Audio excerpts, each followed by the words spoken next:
We guide you through how to fix this channel cannot be display error in Telegram.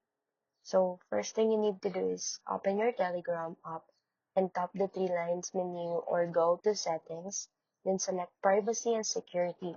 Scroll down until you find sensitive content option and you make sure to enable disable filtering to allow access to restricted channels because this error usually appears due to content filtering settings. After that, completely close the app and reopen it to refresh the changes.